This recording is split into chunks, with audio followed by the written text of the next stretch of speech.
सरकार पंचायती राज व्यवस्था को देगी या नहीं? देखिए, 2-3 बार पहले इस बच्ची ने सवाल पूछा था डोमेसाइल को लेकर। तो भैया, डोमेसाइल को लेकर पहले बात तो अगर आप युवा हैं तो जल सुराज की ये सोच है कि ये सरकारी नौकरी का मृत मरीचिका जो आपको दिखाकर आपका जीवन बर्बाद किया जा रहा है, उससे आप बाहर निकलिए। हर आदमी को सरकारी नौकरी चाहिए। भैया, पूरे बिहार में 13 करोड़ की आबादी में चपरासी से लेकर मुख्य सचिव तक सबका सूची बनाइएगा तो सिर्फ 23 लाख लोगों को ही सरकारी नौकरी है। 23 लाख, 1.97% लोगों को ही सरकारी नौकरी अभी तक मिली है या मिल सकती है। 2% से ज्यादा लोगों को सरकारी नौकरी मिल ही नहीं सकता।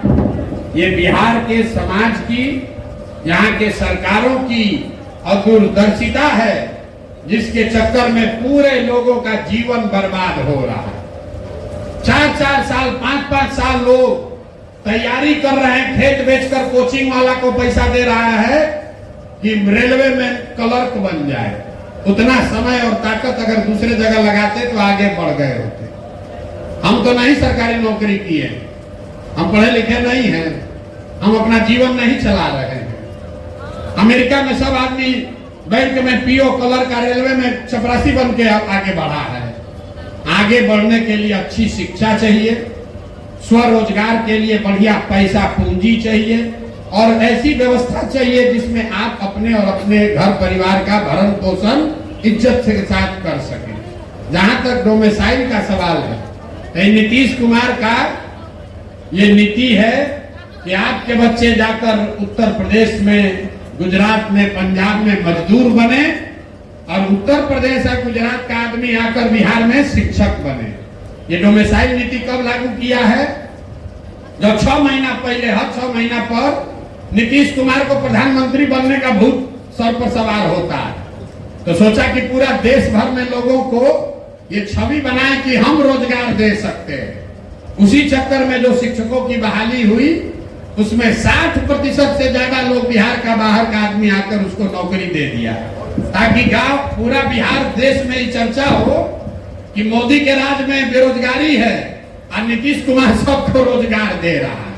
तो बिहार के बच्चों के हित की बलि चढ़ा दी। तो आप नीतीश कुमार को वोट दीजिएगा तो डोमेसाइल नीति रहेगा ही रहेगा।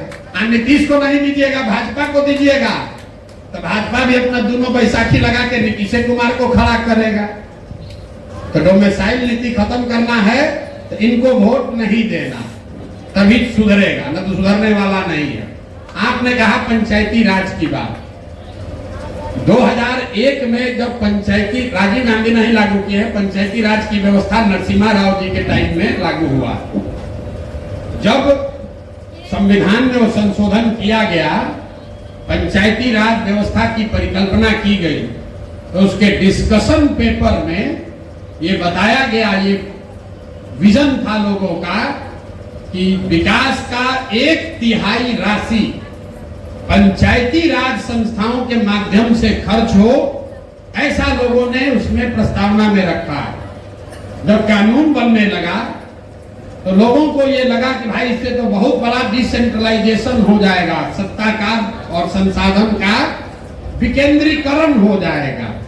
तो कानून के तौर पर इसको नहीं लिखा गया, उसमें ये दे दिया गया कि ऐसा करने की दिशा में प्रयास किया जाएगा। तो 2001 में जब यहाँ मुखिया जी लोग चुनकर आए वापस, 78 के बाद चुनाव नहीं हुआ, 2001 में आप लोग फिर चुनकर आए।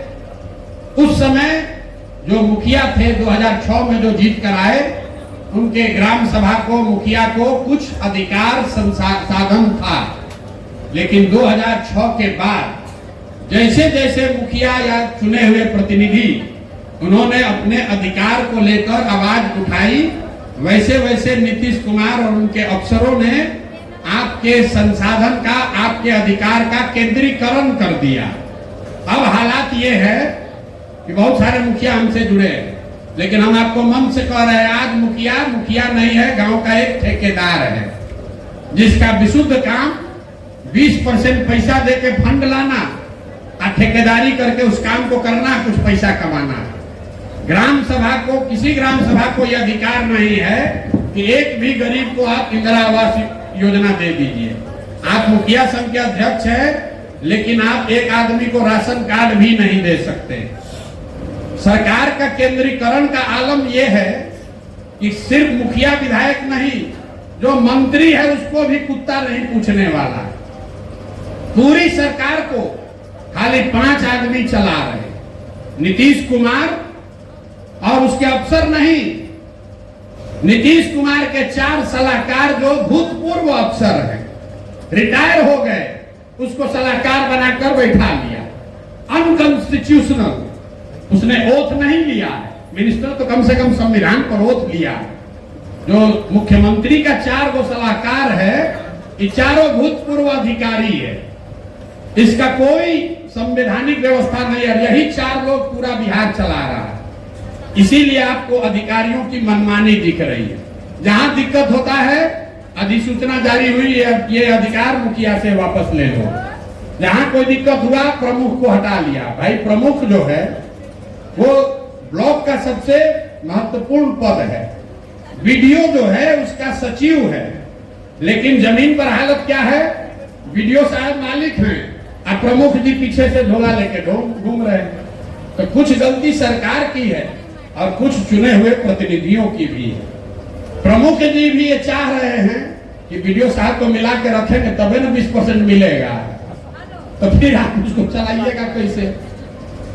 जन स्वराज की सोच में सत्ता और संसाधन का विकेंद्रीकरण और 10 वर्ष के अंदर बिहार के विकास का 1/3 राशि पंचायती राज की व्यवस्था से खर्च हो, ये हम लोग के संविधान में लिखा जा रहा है।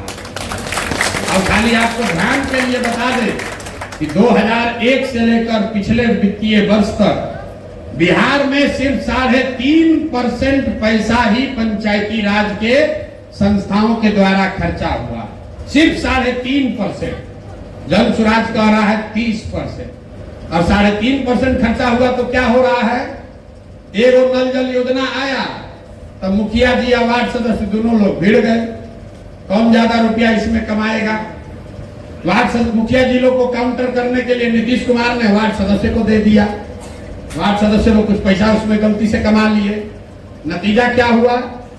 100 में 90% वार्ड सदस्य चुनाव बेचारा हार गया। इस बार जब वार्ड सदस्य का चुनाव हुआ तो लोग अपना खेत ओत बेच के इस बार लड़ा। इस बार वार्ड सदस्य बनेंगे, बड़ा माल कमाएंगे। पता चला कि इस बार अकाउंटे नहीं खुला। अब आकर हमको कह रहा है, ए भैया अगर आप कहिए तो हम लोग इस्तीफा दे देते, हम लोग को अधिकार नहीं मिला। अरे भाई, तुम अधिकार खोजने के लिए थोड़े लड़े थे। तुम तो सोचे थे कि पिछला बार नल जलाया था, इस बार कल जलाएगा तो कुछ इसमें कमाएंगे। तो गलत सोच लेकर जाइएगा तो गलत ही तो होगा। भैया विधायक बदलने से बात न सुधरेगा, नीतीश को बदलने से बिहार न सुधरने वाला। पूरा व्यवस्था में नीचे से लेकर ऊपर तक धूल लग गया। जब 5000 अच्छा आदमी मुखिया जीत कर आएगा तब बिहार सुधरेगा। जब 10-20 हजार अच्छे लोग वार्ड सदस्य जीत कर आएंगे तब बिहार सुधरेगा। 100-150 अच्छा आदमी विधायक बनेगा तब बिहार सुधरेगा। नीतीश को हटाकर प्रशांत किशोर को बना दीजिएगा, उससे बिहार नहीं सुधरने वाला। यही पूरा अभियान है।